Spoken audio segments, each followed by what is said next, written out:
Fanambarana antony fandraisana andraikitra manoloana ny toedra rahapirenena izay mifamaofao amin'izao akatoky ny fifidianana ankehitriny izao izay tsapako fa tandomindozana indray ny tanindrazantsika amin'ny mety idirana amin'ny krizy ka hanampitrotraka ny fahantrana lalina efa mandifitra ka tsy ho zakany sarambam-bembahoaka intsony. Izaho Andrena Soavina Sarila manamboninahitra ambony Colonel Amperinasa izay nisafidina andao vetivetin'ny tanindrazana noho ny antony ara-pahasalamana ka lasa mipetraka aty ivelany.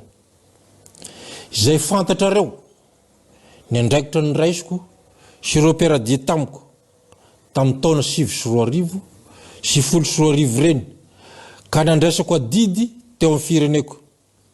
Nataoko ireny amin'ny maha-manamboninahitra ambony ahy ao amin'ny tafika mba ho an'ny tanindrazana.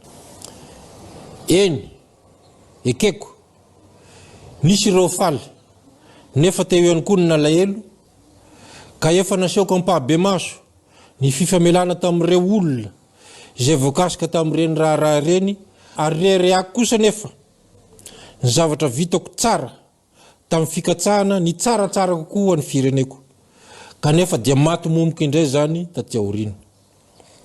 Ho antsika manamboninahitra maro reo tamin'ny manamboninahitra indray nihira tamiko no efa misalotra ny galona jeneraly eny fa na ireo zandriko koa aza arabaiko manontolo izy ireo satria mendrika azy ireo zany.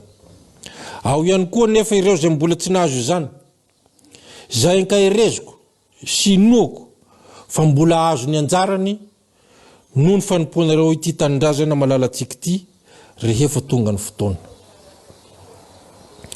Eo koa ianareo zoky mbola Perinasa na koa efa misotro ronono tsy adiny ihany koa nareo zandry manamboninahitra ambony manamboninahitra lefitra kaporaly sy miaramila andaharana ho anareo reo indrindra no antefany zao antso ho fandraisana andraikitra zao. Voakasika zany ihany koa ianareo mpisetra politika rehetra indrindra ny eo amin'ny fitondram-panjakana mba samy katsaka hatrany ny tombotsoa ambony firenena ka tsy hisy baiko anareo afa-tsy ny fitiava-tanindrazana.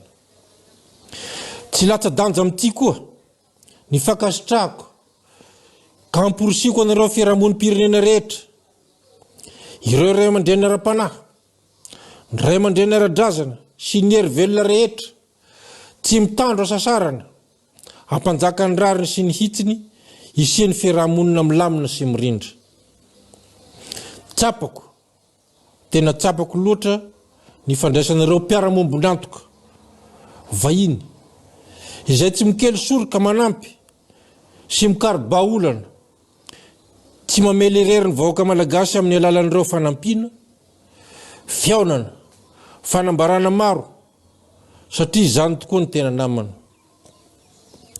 Vanim-potoana lehibe lalovan'ny firenena tokoa ty fifidianana ity koa miarahaba anareo izay voatsonga amin'izao fifaninanana amin'ny fifidianana ho filohan'ny repoblika izao ny tenako izay fantatro ny etaetanareo dia ny mba hampisy ny fifampitokisana eo amin'ny fikarakarana ny fifidianana sy isiany fifaninanana ao anaty fahadiovana fangaraharana mba ho eken'ny rehetra ny vokatra ivoaka. Isika ao amin'ny tafika no arofanina farany isoroka izay krizy izay sy mpiaro fiandrianam-pirenena na gardien de la souveraineté. Koa miantso anareo aho mba iraisantsika iny indray ka andraisantsika andraikitra mba isiany fiarahamonina mirindra sy hamelona indray ilay hafa fitiava-tanindrazana izay nitaizanantsika sy tsy hikatsaka afa-tsy ny fiarovana ny mahasoa sy ny vahoaka.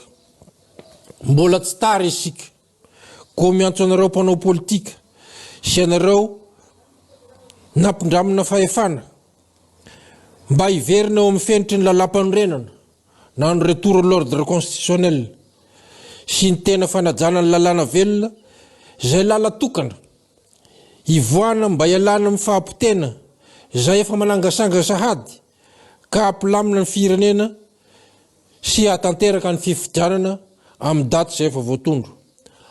Atsangano ny tribunal électoral suprême hialana amin'ny ahiahy.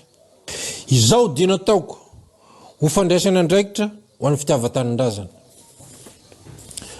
Manameloka ny erisetra rehetra na inona hisehoana. Masina ny tanindrazana samy ho tahin'Andriamanitra.